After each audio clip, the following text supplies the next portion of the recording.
Salut tout le monde, c'est Cédric de Caniscience et aujourd'hui nous allons découvrir comment devenir le chef de meute.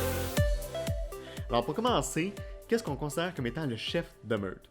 Le chef de meute chez les loups comme chez les chiens, on dit que c'est le chien le plus agressif, le plus fort, celui qui va avoir accès à toutes les ressources. Ça va être celui qui va être au sommet de la hiérarchie. Mais est-ce que les chiens ont la capacité de s'imaginer une hiérarchie dans leur tête? Est-ce qu'ils sont capables de s'organiser un organigramme entre eux?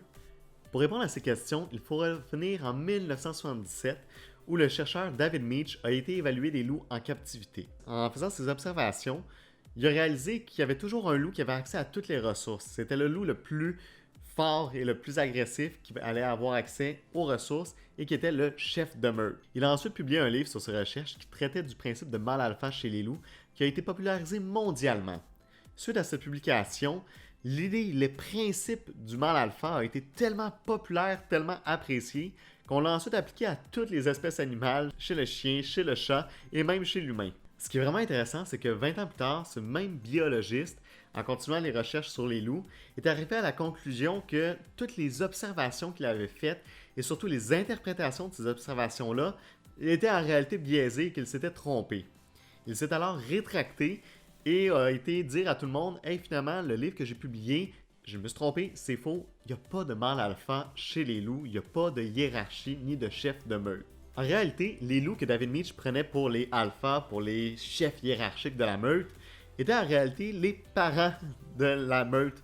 C'est eux qui avaient accès à certaines ressources, mais la dynamique de groupe était totalement différente de ce qu'ils avaient évalué en captivité. Ce qui fait que cette erreur vient d'il y a 50 ans, même après que David Meach se soit rétracté, cause encore beaucoup de problèmes de nos jours. Parce que les principes même sur lesquels on s'est basé au départ pour le comportement canin sont totalement erronés. Les techniques ensuite qu'on utilise pour entraîner nos chiens sont complètement à revoir. Prenons l'exemple populaire du chien qui marche en avant de nous en promenade.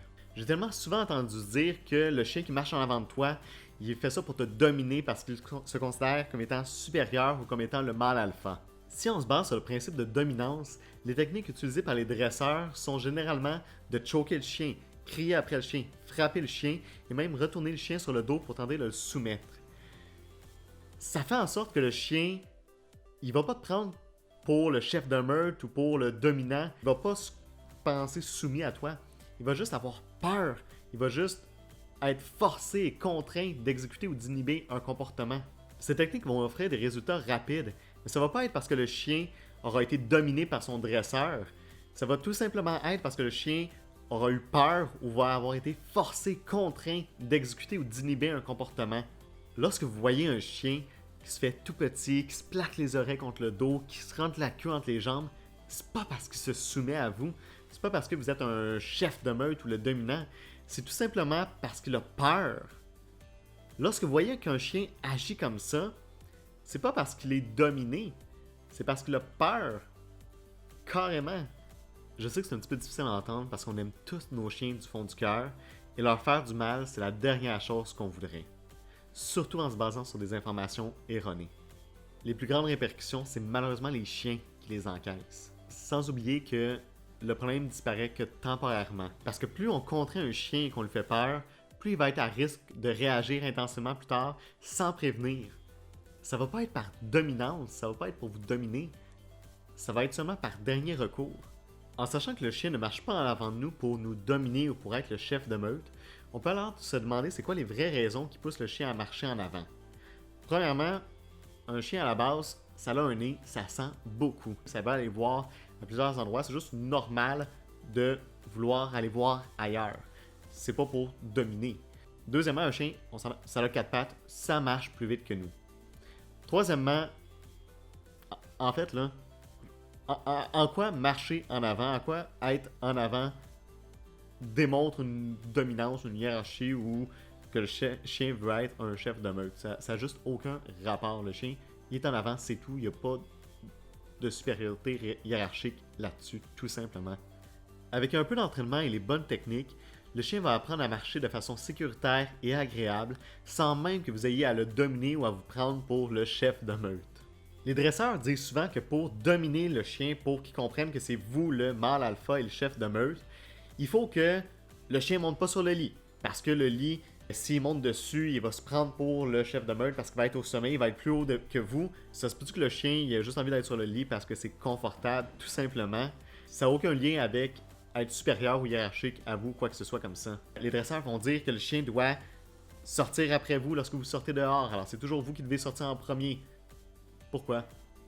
Il n'y a pas de principe de hiérarchie là-dedans non plus. Si le chien a envie de sortir en premier, c'est peut-être juste parce qu'il a envie de sortir dehors puis de faire du fun dehors, tout simplement. Mangez avant le chien. Fait que le chien doit manger après vous. Dans la nature, les loups, le principe sur lequel se basent les dresseurs pour dire ça, c'est de dire que le loup alpha mange avant les soumis. En réalité, c'est même pas ça dans la nature. Les loups alpha que les dresseurs parlent mangent même pas en premier.